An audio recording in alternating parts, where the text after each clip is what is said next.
Bismillahirrahmanirrahim. Assalamualaikum warahmatullahi wabarakatuh.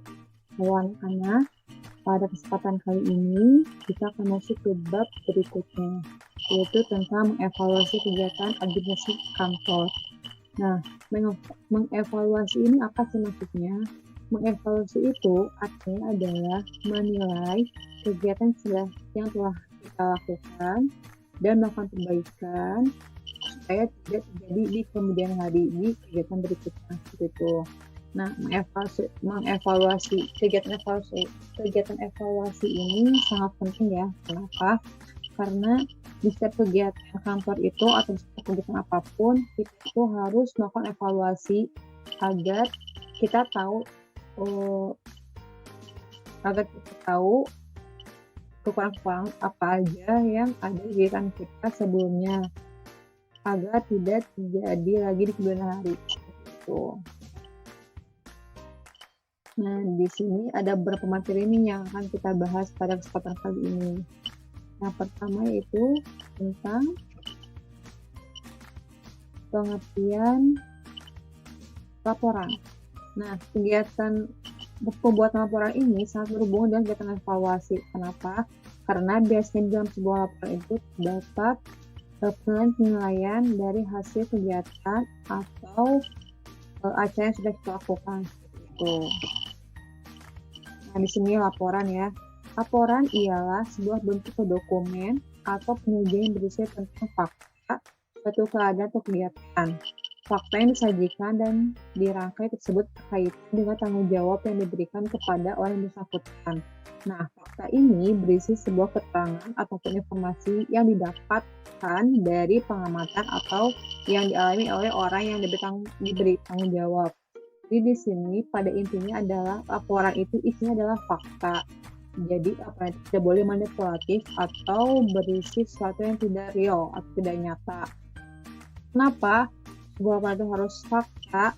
Karena laporan itu akan dipertanggungjawabkan terhadap orang yang membuatnya. Jadi kalau misalnya ada kesalahan dari laporan tersebut, maka yang dicari adalah orang yang membuat laporan tersebut. Makanya laporan itu harus dibuat sesuai dengan kenyataan. Contoh laporan itu apa aja sih? Nah, contoh laporan itu ada laporan keuangan, misalkan gitu ya untuk anak akuntansi, atau ada laporan kegiatan, laporan acara, laporan observasi dan sebagainya.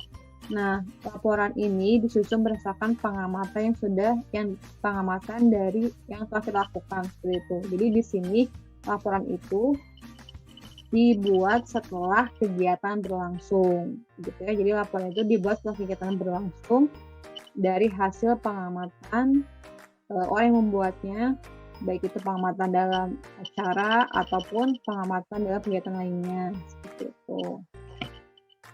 Di sini kegunaan laporan. Yang pertama, jadi di sini tuh ada 5 poin kegunaan laporan ya. Yang pertama itu sebagai sarana menyampaikan informasi. Yang kedua, sebagai bahan pertanggungjawaban. Yang ketiga, sebagai bahan evaluasi. Yang keempat, sebagai sarana pengawasan. Dan yang kelima adalah sebagai bahan pengambilan keputusan. Oke, poin pertama. Poin pertama yaitu adalah kegunaan laporan sebagai sarana menyampaikan informasi. Jadi laporan itu fungsinya untuk menyampaikan informasi kepada orang yang kita tuju tentang kegiatan kita. Contoh misalkan kita ambil OSIS ya. OSIS buat acara pensi. Setelah kegiatannya berlangsung, maka dia buat laporan nih. Nah, kemudian laporan itu diberikan kepada kepala sekolah ataupun kesiswaan. Isinya berisi tentang kegiatan apa aja sudah dilakukan. Jadi informatif, memberikan informasi bahwa kegiatannya A, anggarannya sekian, pengisi acaranya sekian, dan sebagainya. Poin kedua, laporan itu berfungsi sebagai bahan pertanggungjawaban. Ya, betul banget.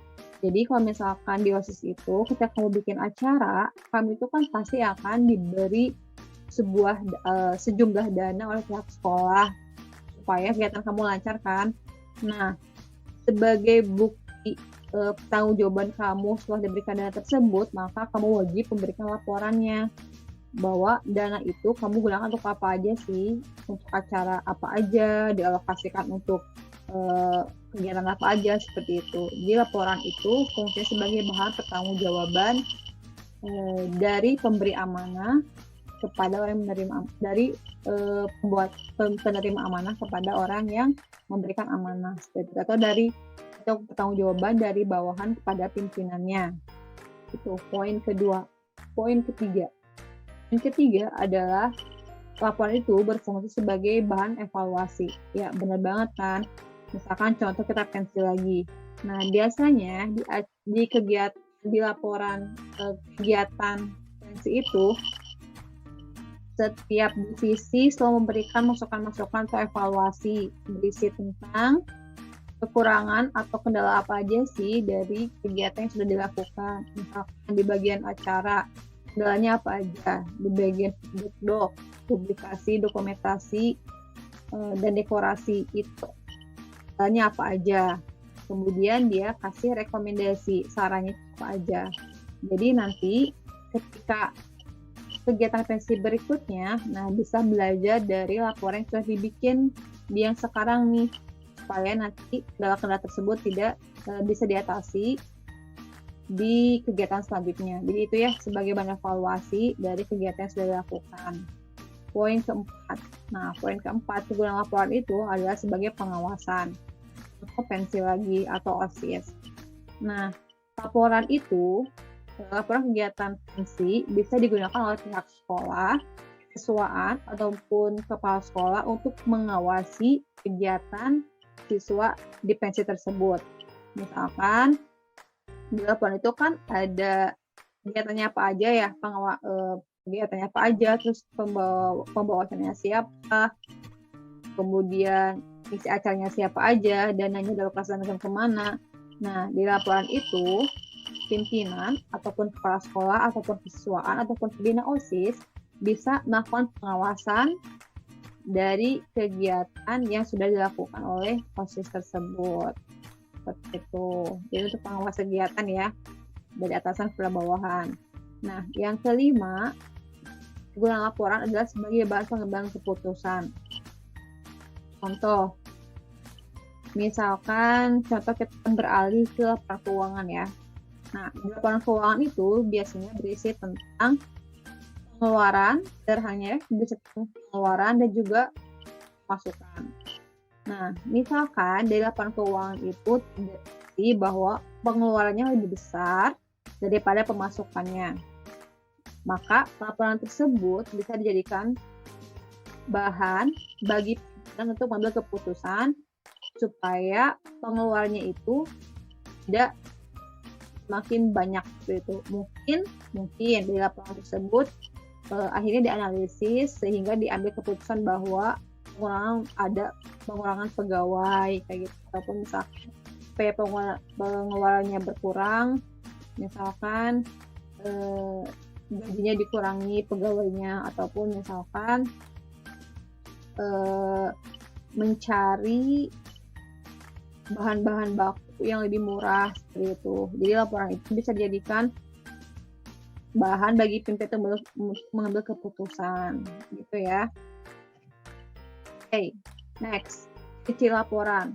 Isi laporan itu ada 4. Yang pertama ringkas, yang kedua logis, yang ketiga lengkap, yang keempat sistematis. Ringkas maksudnya adalah dalam penulisan laporan hanyalah hal-hal yang sifatnya pokok saja yang ditulis. Dari hal tersebut diringkas, dikualifikasikan manakah hal yang berkaitan dengan tema kegiatan ataupun tugasnya. Dengan begitu, maka laporan ini bisa disajikan secara ringkas. Intinya, laporan itu jangan bertele-tele, harus to the point. Jangan terlalu banyak kata-kata yang nggak penting lah. Jadi gimana caranya laporan itu ringkas gitu ya, tapi lengkap itu, ataupun sesuai dengan tema. Kedua, laporan itu harus logis. Logis itu tidak hanya ringkas, informasi laporan juga harus bersifat logis, artinya segala keterangan itu dapat ditelusuri dengan alasan yang masuk akal. Intinya kayak gini, bahwa laporan itu harus masuk akal. Masuk akal artinya apa?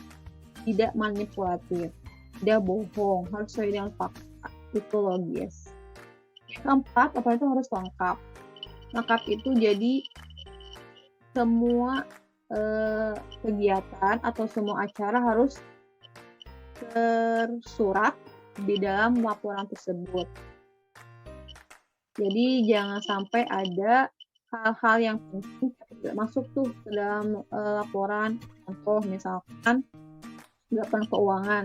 Nah, misalkan laporan keuangan itu ada membayar listrik, membayar pegawai, membeli bahan baku. Nah, misalkan jangan sampai membayar listrik itu tidak dimasukkan ke dalam laporan. Karena nanti laporannya jadi salah seperti itu ya. Jadi laporan itu harus lengkap. Kemudian laporan itu harus sistematis. Sistematis itu artinya dari beruntut, dari awal sampai akhir. Contoh kita ambil laporan observasi. Laporan observasi itu biasanya berisi dari cover, kemudian daftar isi, kemudian pengantar dulu ya, ada cover, kata pengantar, daftar isi, bab 1 pendahuluan, bab 2 hasil observasi, bab 3 itu adalah kesimpulan atau penutup, bab 4 itu adalah dokumentasi, kemudian bab 5 adalah kemudian selanjutnya adalah dokumentasi. Nah, jadi laporan itu harus berurutan tuh dari cover sampai ke daftar pustaka. Jangan sampai daftar pustaka disertakan di halaman pertama, sedangkan cover di belakang. Nah, jangan kayak gitu ya. Jadi laporan itu harus sistematis. Sistematika laporan itu beda-beda, tergantung dari kebutuhannya sendiri. Bisa jadi seperti yang tadi saya sebutkan, atau bisa juga berbeda. Contoh misalkan laporan keuangan. Mungkin kan bisa jadi cuma ada cover, kata pengantar, daftar isi, jurnal, buku besar, dan sampai ke laporan keuangan misalkan ya. Udah sampai situ aja misalkan. Nah, itu jadi laporan itu harus sistematis terus. Yang penting urutannya dari langkah awal sampai ke langkah terakhir, harus sistematis. Dan sistematikanya bisa poin-poinnya banyak atau juga bisa sedikit ya, tergantung dari kebutuhan pembuat laporan tersebut. Oke, di sini ada macam-macam laporan. Ada 5 macam-macam laporan itu. Yang pertama, ada berdasarkan bentuknya.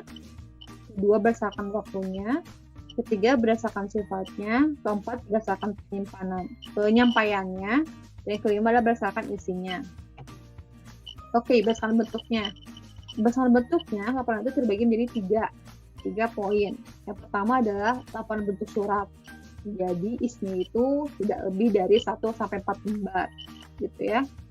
Contohnya apa sih? Contohnya adalah laporan hasil UTS kalian yang sudah kalian dapatkan. Jadi laporan hasil UTS, laporan hasil UAS kenaikan kelas, dan sebagainya. Jadi laporan itu berbentuknya surat 1 sampai 4 halaman. Contoh lain adalah sertifikat. Sertifikat itu adalah contoh dari laporan. Kenapa disebut laporan? Misalkan Fulana itu telah menjadi peserta sebuah seminar. Maka dia itu mendapat sebuah laporan atau sebuah sertifikat sebagai penghargaan kalau dia telah hadir di seminar tersebut. Maka sertifikat itu disebut sebagai laporan bentuknya surat, cuma selembar gitu. Nah, kemudian laporan yang kedua itu adalah bentuknya memo. Memo ini jadi hanya pesan singkat gitu ya. Kamu nulis di ukuran note kertasnya. Contohnya misalkan itu kayak gini aja. Misalkan pada hari Rabu tanggal 31 Maret telah dilakukan pembagian rapot PTS kelas berapa, di mana dihadiri oleh berapa orang. Udah segitu aja. Ini itu adalah contoh laporan bentuk memo. Jadi berisi tulisan singkat aja sebagai pengingat. Yang ketiga adalah bentuk laporan yang bentuknya seperti naskah. Naskah itu yang tadi panjang ya. Jadi berisi dari pada cover sampai ke akhir tentunya. Contohnya apa? Contohnya adalah laporan pertanggungjawaban pengurus OSIS, laporan keuangan, laporan observasi. Nah, itu adalah contoh dari laporan bentuknya naskah. Pokoknya laporannya bentuknya itu dijilid, itu pasti bentuknya naskah. Ketiga itu berdasarkan waktunya. Nah, jenis laporan berdasarkan waktunya ini ada 2. Yang pertama itu ada laporan berkala, yang kedua adalah laporan disidental. Nah, laporan berkala ini adalah laporan yang dibuatnya itu konsisten, bisa berurutan, misalkan harian, mingguan, bulanan, ataupun tahunan. Jadi setiap waktu itu pasti sudah ada waktu-waktunya. Contoh apa sih? Contoh PTS kalian. Nah, PTS kalian itu yang sudah kalian dapatkan tuh raport PTS itu adalah contoh dari laporan berkala. Kenapa? Karena di setiap semester itu pasti kalian mendapatkan raport PTS. Itu contoh laporan berkala. Kemudian laporan keuangan itu pun masuk ke dalam laporan berkala. Nah, yang kedua adalah bentuk laporan insidental. Laporan insidental itu laporan yang sewaktu-waktu aja gitu kita mau bikin. Jadi tidak ada batas waktunya atau tidak ada waktu-waktu tertentu. Contoh ada laporan observasi. Nah, laporan observasi itu kan tidak rutin kita buat ya. Waktu-waktu kan kalau ada tugas observasi baru kita bikin laporan observasinya. Jadi laporan observasi itu termasuk ke dalam bentuk laporan insidental. Yang ketiga adalah berdasarkan sifatnya. Nah, berdasarkan sifatnya ini laporan itu ada dua. Yang pertama ada laporan penting dan laporan biasa. Laporan penting itu maksudnya adalah laporan rahasia. Jadi hanya orang yang dituju atau yang tertera dalam laporan tersebut yang berhak untuk membacanya. Contohnya apa sih? Contohnya adalah laporan raport kalian. Nah, itu kan tertuju untuk maka yang berhak untuk membacanya adalah kayak gitu. Itu laporan ya, laporan yang bersifat penting contohnya. Yang kedua adalah laporan biasa. Laporan biasa itu berisi informasi yang sifatnya umum, tidak rahasia. Contohnya apa sih? Contohnya ya laporan observasi. Contohnya itu sih ya. Ataupun contohnya adalah laporan yang kegiatan, misalkan laporan kegiatan KL deh. Kegiatan PKL itu laporan sifatnya umum atau tidak rahasia ya. Nah kan apa? Jadi bisa dibaca oleh orang lain seperti itu. Itu laporan yang sifatnya biasa. Kemudian berdasarkan penyampaiannya ada tiga nih, ada laporan bentuknya lisan, tulisan, sama visual.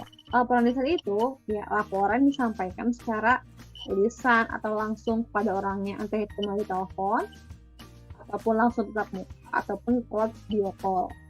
Intinya laporan lisan itu adalah laporan disampaikan secara lisan, lewat kata-kata lisan. Jadi contohnya kayak gini ya, misalnya kalau lagi nongkrong, lagi ngumpul nih sama teman-teman kamu. Kemudian di situ misalkan gini, kamu lagi rapat pensi, kamu rapat sama tiap divisi. Tujuannya nanya nih, di bagian acara dilaporin dong kegiatannya apa aja, kendalanya apa aja, fungsinya kayak gimana. Nah, kepada divisi acara ngejelasin nih bahwa kegiatannya A, misi acaranya A, kendalanya A, diatasnya dengan cara A. Nah, kayak gitu. Jadi lisan aja gitu. Kemudian yang kedua adalah laporan tertulis. Laporan tertulis ini ya dibuat lewat tulisan, entah tulisan tangan ataupun diketik gitu ya. Yang ketiga itu laporan visual. Jadi laporan visual itu biasanya dilakukan secara tatap muka, terus pakai media presentasi atau PowerPoint. Jadi misalkan ditampilin tuh di layar laporannya, kemudian ada satu orang atau beberapa orang yang presentasi untuk menjelasin dari tampilan PowerPoint tersebut. Kayak gitu. Jadi ada tiga ya jenisnya, ada lisan, tertulis, sama visual. Nah, yang terakhir itu adalah laporan berdasarkan isinya. Yang pertama itu adalah laporan informatif, yang kedua laporan rekomendasi, yang ketiga laporan kelayakan, yang keempat laporan analisa, dan yang kelima adalah laporan pertanggungjawaban. Laporan informatifnya ya contohnya tadi tuh kayak misalkan telah dilaksanakan rapat pada tanggal 31 Maret 2001 dihadiri oleh A. Udah, jadi informatif cukup. Yang kedua itu laporan rekomendasi. Ini apa sih? Laporan rekomendasi itu adalah laporan yang berisi tentang saran-saran terhadap suatu hal. Contoh misalkan di laporan pertanggungjawaban pengurus OSIS ketika mereka sudah lengkap. Nah, di sini itu biasanya kan suka ada poin-poin saran ya. Nah, maka laporan tersebut bisa disebut sebagai laporan rekomendasi. Yang ketiga itu laporan kelayakan. Nah, laporan kelayakan itu adalah laporan isinya untuk menilai sesuatu apakah layak atau tidak. Contoh itu adalah misalnya kayak gini, kamu mau meminjam uang ke bank. Oke. Kemudian biasanya suka ada orang yang survei ke tempat kamu buat menilai apakah kamu layak atau tidak mendapatkan pinjaman. Nah, dari hasil pengamatan tersebut, maka orang dari bank ini melapor ke atasannya, menjelasin bahwa keadaan kamu seperti A, B, C, D. Nanti dari situ dia menyampaikan nih bahwa kamu layak atau tidak mendapatkan pinjaman tersebut. Jadi itu ya laporan kelayakan. Kemudian laporan keempat adalah laporan analisa. Ini adalah laporan analisa keuangan.